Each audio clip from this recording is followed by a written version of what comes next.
Hello, thank you for visiting my presentation.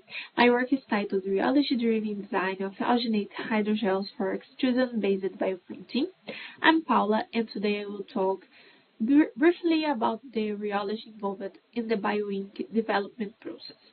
So, bioprinting is a tissue engineering approach to produce scaffold from hydrogels and cells, and to understand the rheology involved in the bioink development is very important and very sensitive to provide cell-friendly environment and to sweep the material and provide high shape fidelity and retention after the printing.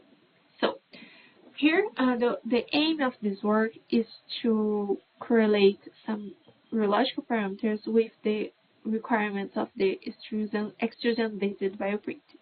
For this, I used in this work alginate-based formed from calcium cross-linking, and the test was carried out in rheometer by rotational and oscillatory tests. Here we have three important tests used to sweep the material, and these results can be associated with the bioprinting process that can be divided in three times.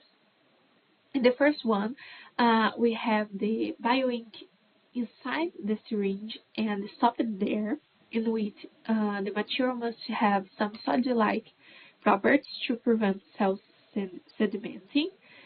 In the second one, we have the needle, the bioink crossing the needle, in which the stress will be very higher in this point.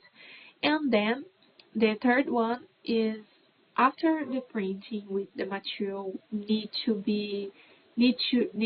retain your structure to the desired shape. In the first result, we have a result obtained by stress sweeping test, in which we have the dynamic modulus of this material. We can talk more about these parameters in the day of the presentation, but here we have the storage modulus higher than loss modulus, G prime higher G double prime. This represents that our material has more ability to retain our structure than to flow. So this is required for bioinks and hydrogels, and this can be associated to the solid-like requirement of the first step.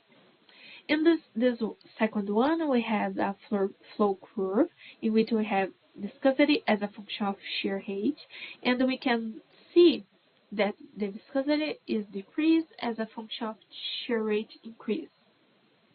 This behavior is called shear thinning and is required to reduce the stress and the solicitation in the bioink during the across in the needle, and this will maintain our cells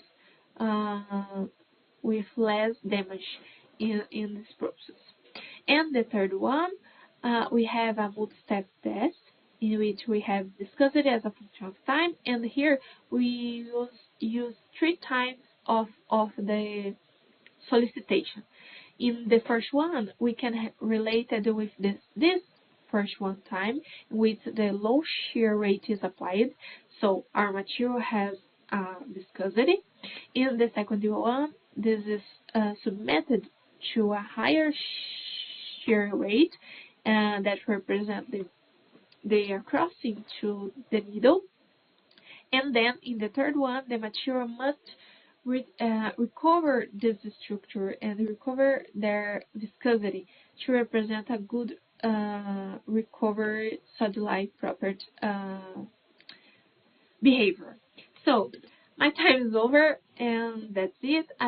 I'm able to answer any questions. Thank you for your presence.